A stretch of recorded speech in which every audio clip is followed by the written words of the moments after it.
Atención, Estados Unidos va de frente contra los carteles en aguas del Pacífico. El Comando Sur anunció el decomiso de un cargamento evaluado por $324 millones. La OMS, en cabeza de Tedros, encaró a Donald Trump en plena crisis mundial. Graves denuncias de supuestos malos manejos e irregularidades en las plataformas creadas por el gobierno para que las familias reclamen el ingreso del gobierno en tiempo de crisis en Colombia. Efraín Antonio Campo Flores y su primo Frankie Francisco Flores de Freitas, sobrino de Nicolás Maduro, y su esposa Cilia Flores deberán continuar en prisión hasta cumplir 18 años por narcotráfico, según determinó un tribunal de apelaciones federal en Nueva York. ¿Qué está pasando con el presidente de Nicaragua? Nadie sabe dónde está y nadie dice nada.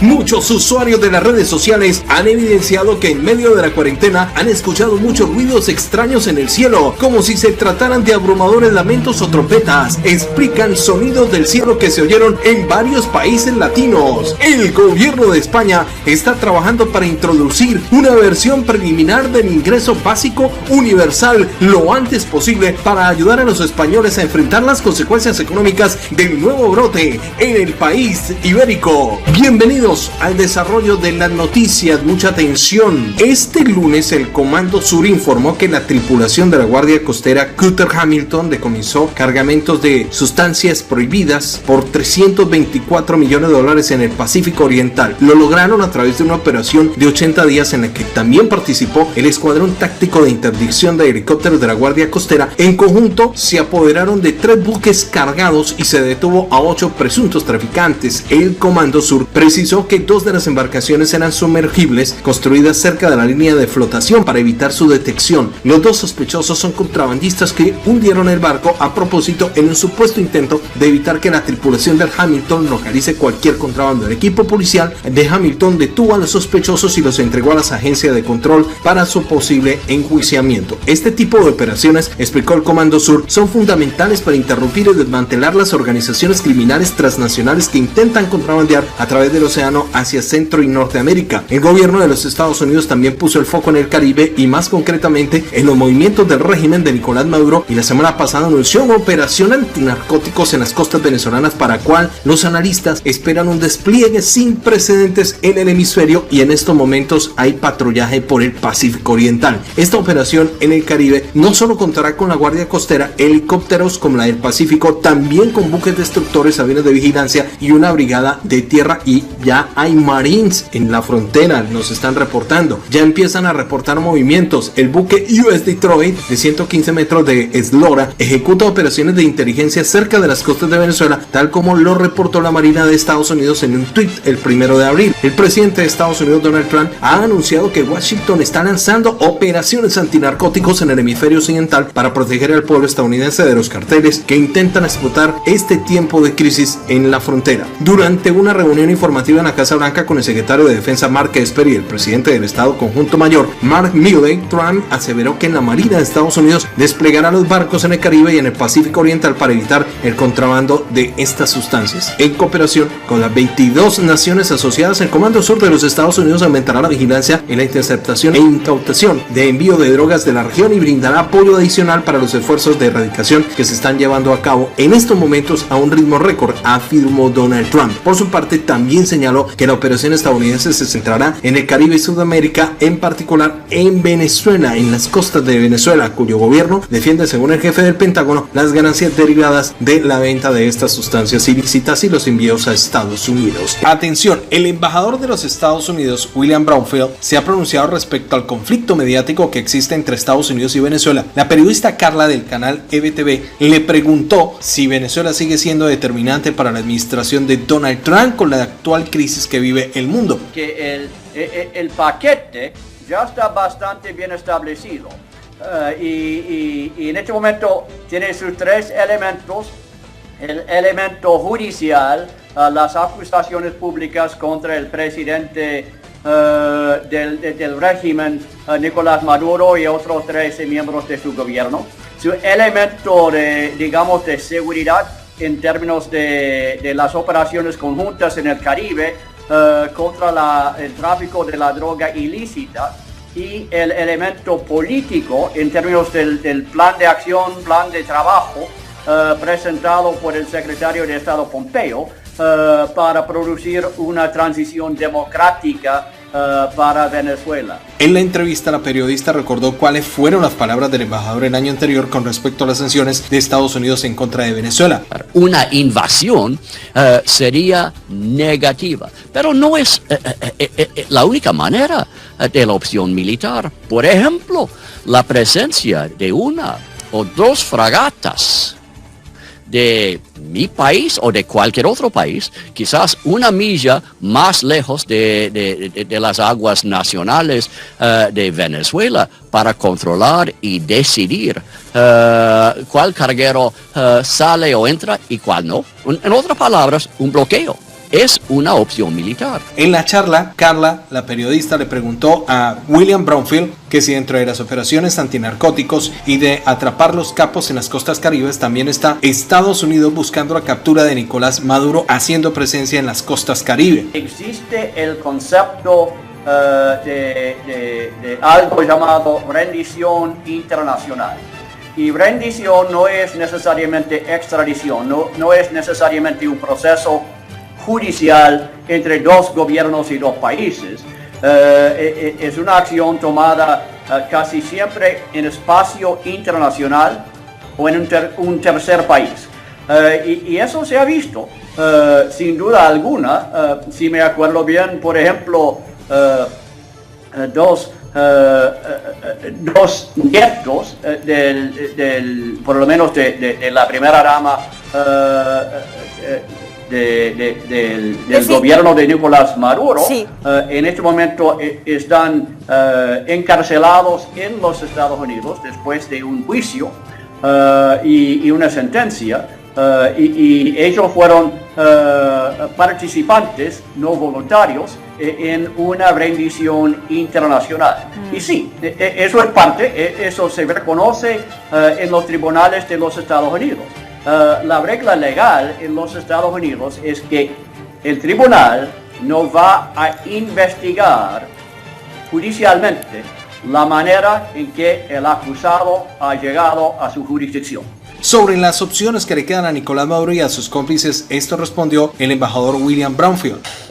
Diría yo que en este momento las opciones, por lo menos de largo plazo, son mínimos por lo menos para don Nicolás, porque en los tres esfuerzos anteriores de apoyar por la comunidad internacional un proceso de diálogo, el señor Maduro siempre había manipulado el proceso para dividir la oposición, para reducir la credibilidad de la oposición, para debilitar la oposición y para prolongar su presidencia.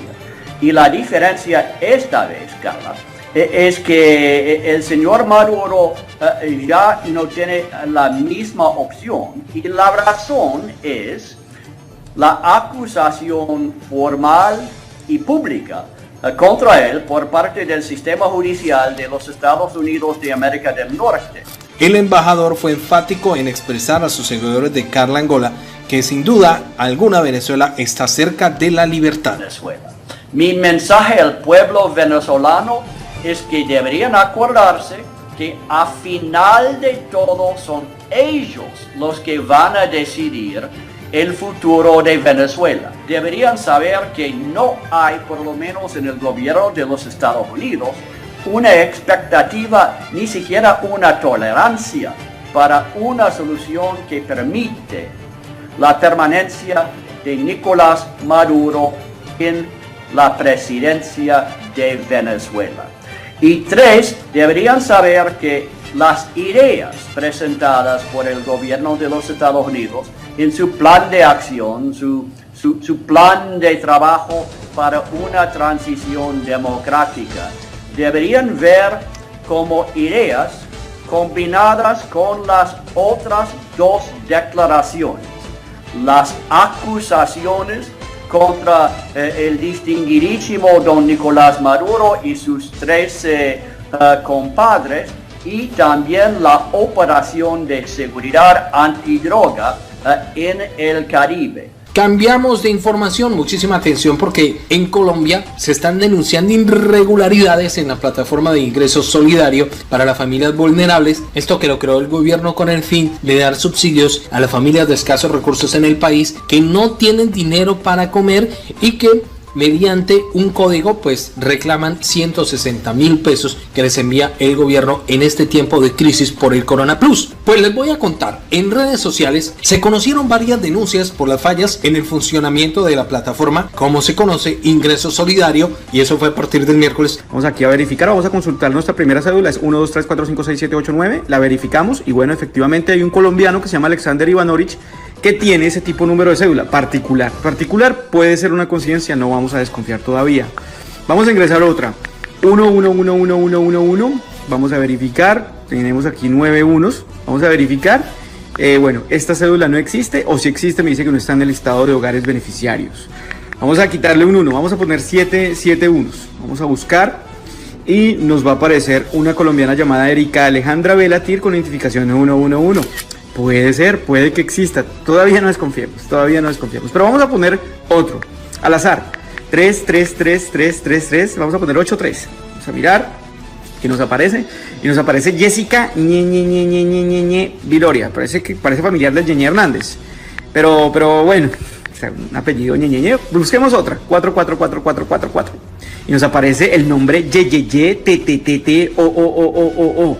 El programa fue creado por el gobierno para ayudar a los colombianos que no reciben otros beneficios del Estado y que, por supuesto, están enfrentando los efectos de la crisis financiera que hay en el país, mientras el Ministerio de Hacienda informó que 1.3 billones de ciudadanos han recibido el giro estipulado de los 160.000 pesos. En Twitter y Facebook circulan imágenes, cantidades de usuarios reportando las inconsistencias. La más recurrente es que, por ejemplo, son ejemplos, tras ingresar, por ejemplo, números como 1111 o 4444XXXX555, el sistema arroja nombres, al parecer, formado por caracteres al azar, por supuesto beneficiados por el programas en diversas regiones de Colombia. Uno de los reportes lo hizo el congresista Alexander López del Polo Democrático, quien en su cuenta personal compartió los resultados de la búsqueda y que dijo en su cuenta de Twitter: exijo respuesta inmediata al gobierno de Iván Duque.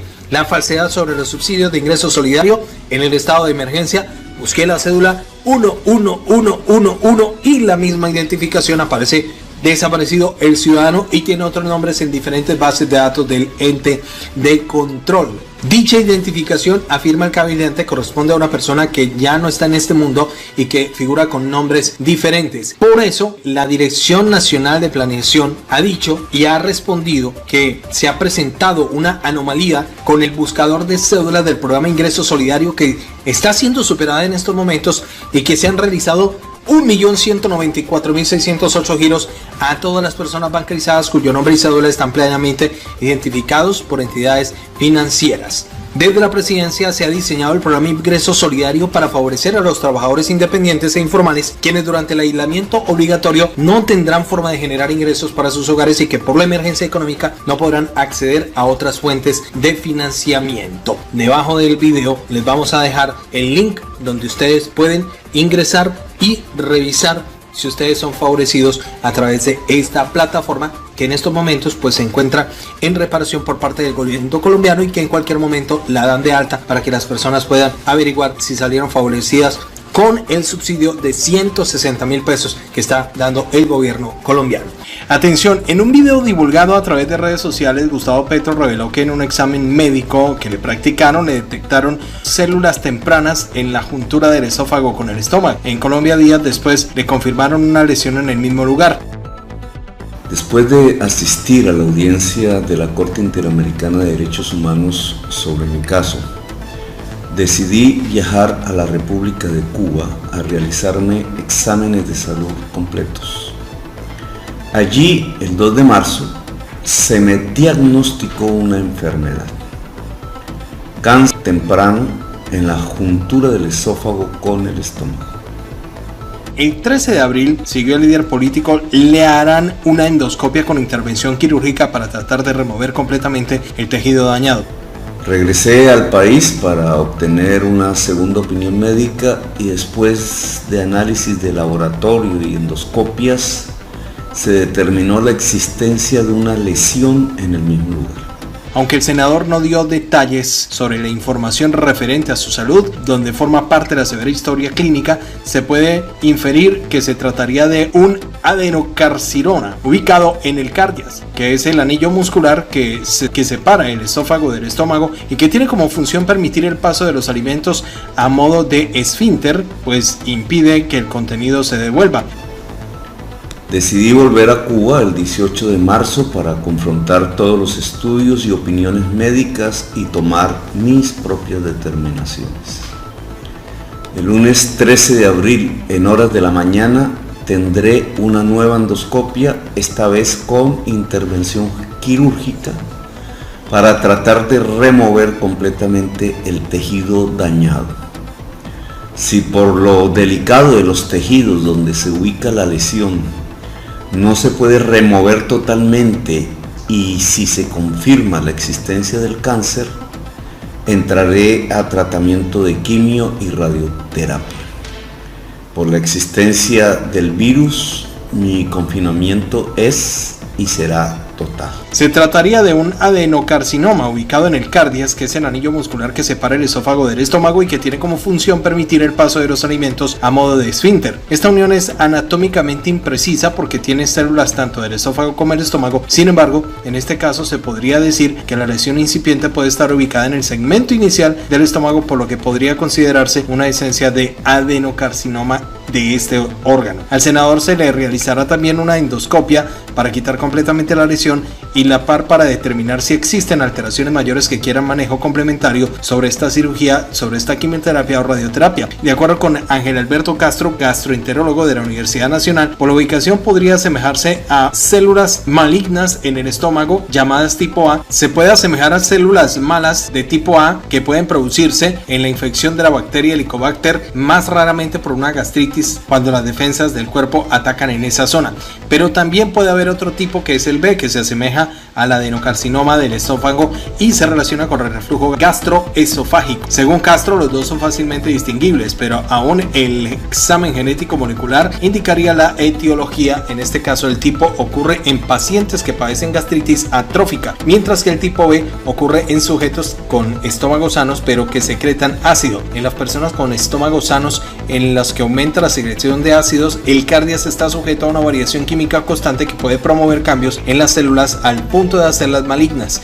Estos tipos de células han aumentado su prevalencia y su pronóstico, que dependen de las características de la lesión y del estado en el que se encuentra. Pero con base en lo que se plantea, el senador Petro, podrá tratarse de unas células incipientes localizadas y sería favorable todo esto, como se ha dicho, en la reserva de la historia clínica, por no caer más en especulaciones con esta noticia que ha entregado el senador Gustavo Petro. Cambiamos de noticias. El jefe de la Organización Mundial de la Salud defendió este miércoles en una respuesta de la organización ante la crisis que atraviesa el mundo. En un punto respondió directamente a las críticas formuladas por parte del presidente Donald Trump. La respuesta de la organización a lo que ha sido esta crisis, que se ha puesto bajo la lupa cada vez más a medida de los casos que se disparan a nivel global, que ya llega a la cifra de 1 millón. Trump dijo el martes que iba a retirar los fondos estadounidenses para la organización solo para echar atrás luego esta advertencia. Esto fue lo que contestó la cabeza en mano de Tedros de la Organización de la Salud.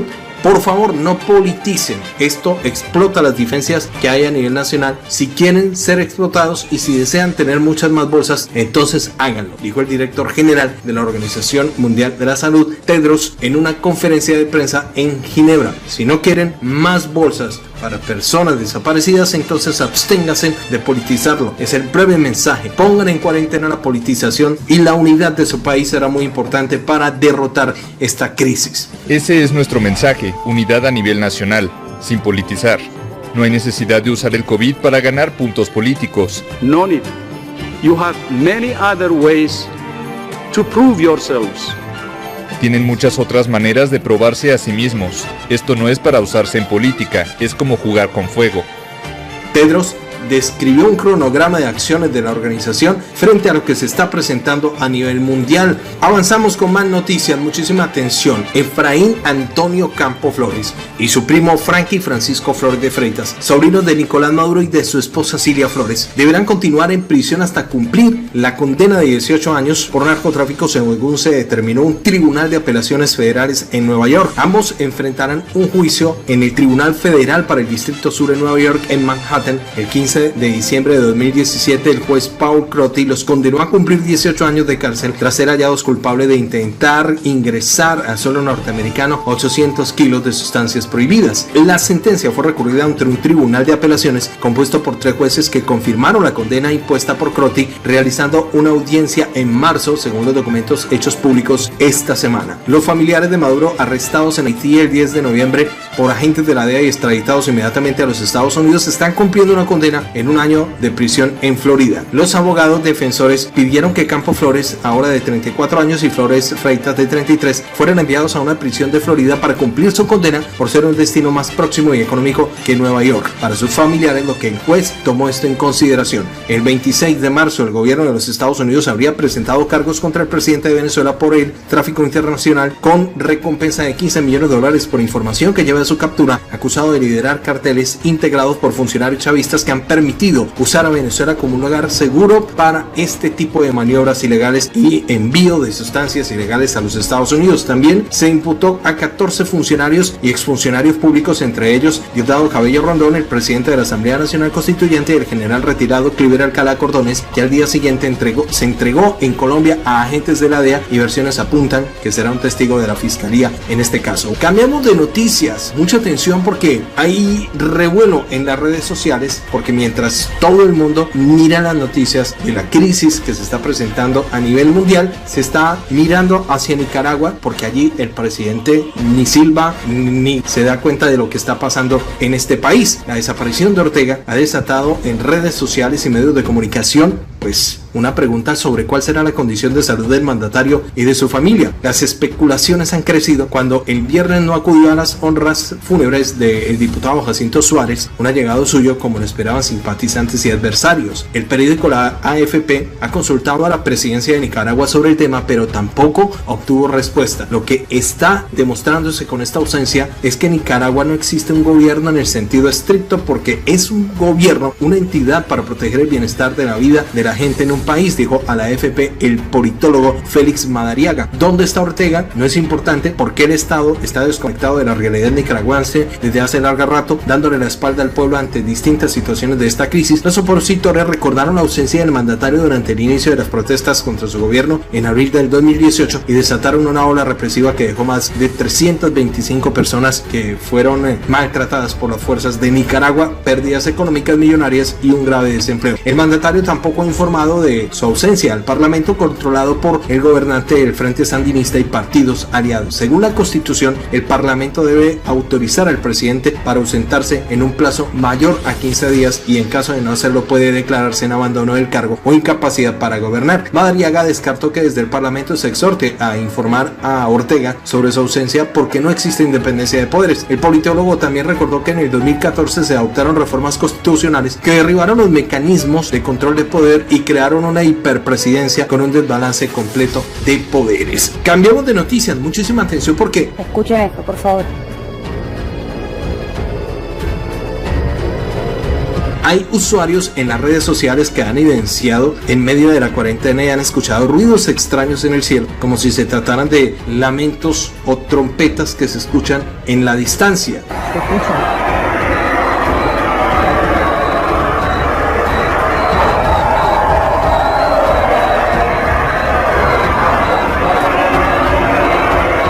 Es raro.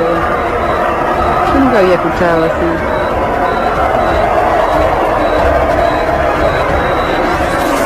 Cuando se iba acercando pensé que era un avión.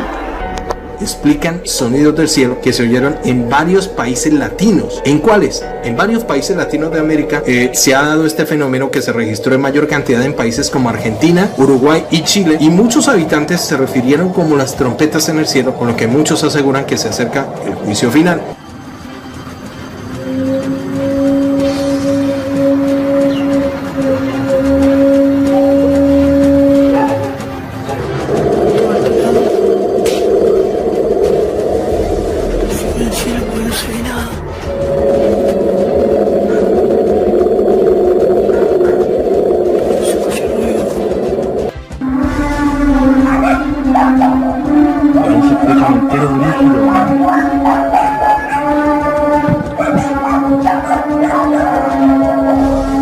Y es así como lo describen muchos libros del Apocalipsis, de las antiguas escrituras, como en el cielo que se abrieran trompetas, pero muchos usuarios también en las redes sociales dicen que hay tranquilidad y les vamos a contar en realidad qué son los cielomotos. Así lo describen los científicos y expertos que señalan que el fenómeno es mucho más usual de lo que parece y de lo que se da, sobre todo en países costeros en donde las corrientes de aires fríos y calientes chocan. David Hill es un científico del Servicio Geólogo de los Estados Unidos y ha venido explicando el fenómeno desde 2011, y es que en 2014 en Reino Unido se causó un gran revuelo, por lo que muchos decían que eran explosiones que venían desde el cielo, pero no, el fenómeno se llama cielomoto y es como si fuera un terremoto en el cielo. Es por esto que hasta vibran las ventanas cuando se escuchan los ruidos. El ruido también podría venir de el roce de meteoritos con la Tierra en época de cuarentena por la reducción del ruido y la sensibilidad de quienes se protegen en las casas. Se escucharían con mayor fuerza.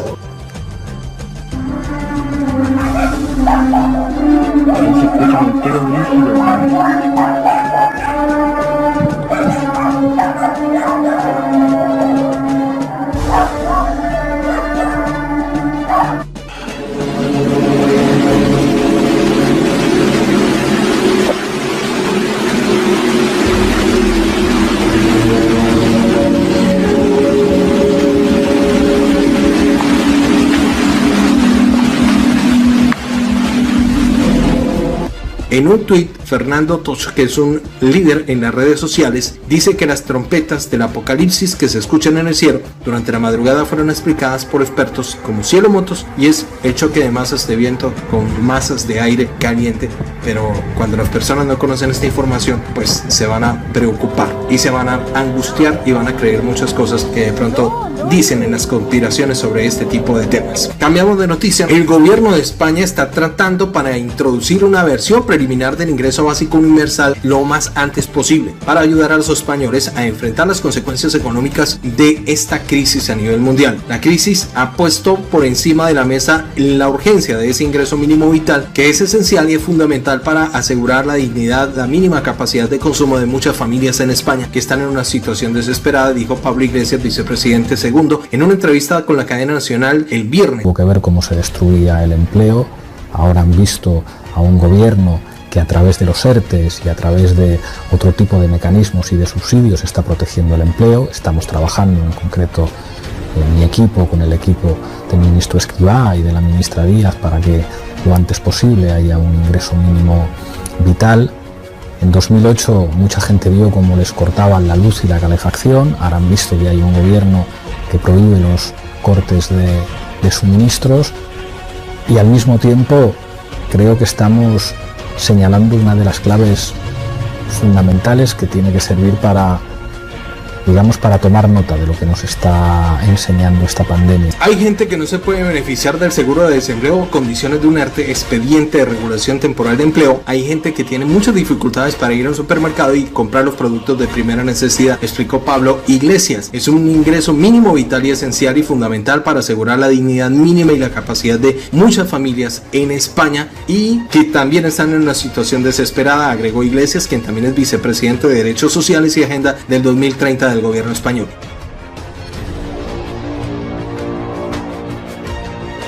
Uruguay está en contacto con Brasil, Argentina y Paraguay para coordinar toda una operación conjunta de repatriación de ciudadanos varados en Venezuela, informó el canciller Ernesto Talvi tras la polémica con su par venezolano sobre los vuelos humanitarios desde el país caribeño. Estuvimos en contacto con Brasil, con Argentina y Paraguay, dijo Talvi este jueves en la noche en una entrevista en el canal local 4. Nos da más tranquilidad si lo hacemos colectivamente en lugar de realizar una negociación bilateral con Caracas, aseguró. Consultado los motivos, Talvi hizo un silencio y luego respondió: porque no da más tranquilidad, pongámoslo así, lo dejo ahí. Días atrás, el ministro de Relaciones Exteriores uruguayo había dejado de las dificultades coordinar una repatriación de ciudadanos venezolanos desde el país caribeño, dando un lugar a un contrapunto con su par venezolano Jorge Arriaza. Ningún país ha logrado enviar un vuelo humanitario a Venezuela y traer a su gente, dijo Talvi el martes en una rueda de prensa. Señor Ernesto Talvi, prefiero creer que usted está muy mal informado. Varios países han enviado vuelos a Venezuela para repatriar nacionales, contestó Arriaza. Se han hecho sin ninguna dificultad y con todas las garantías sanitarias. En Uruguay no hemos recibido ninguna solicitud de vuelo, agregó el canciller venezolano. Talvi insistió en la noche del jueves en que no conoce ningún vuelo humanitario de su país sudamericano ni de México que hayan enviado a Venezuela cuando se han enviado vuelos humanitarios a todas partes. No obstante, confirmó que Uruguay no ha realizado una solicitud ante Caracas. Vamos a realizar la petición formal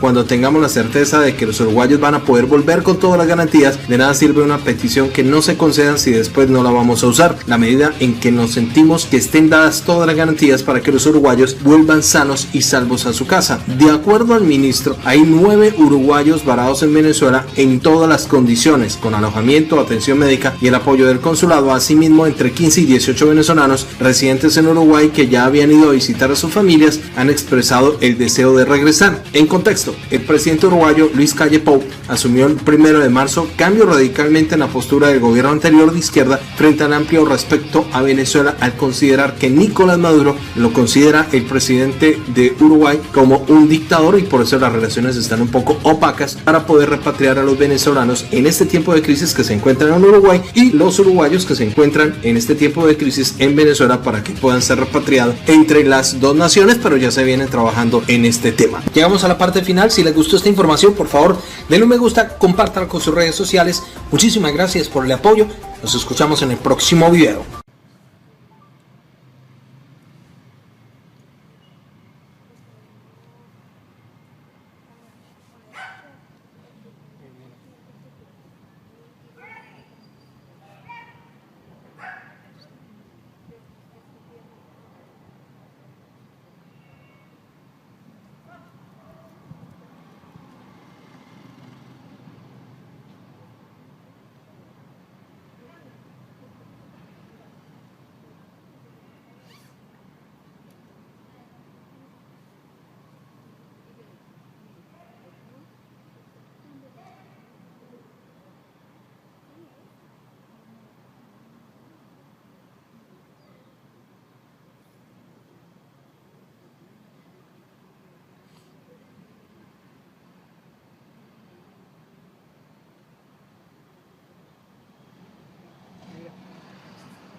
No, pero para la gente la inspiración quiere decir que es que les acaban.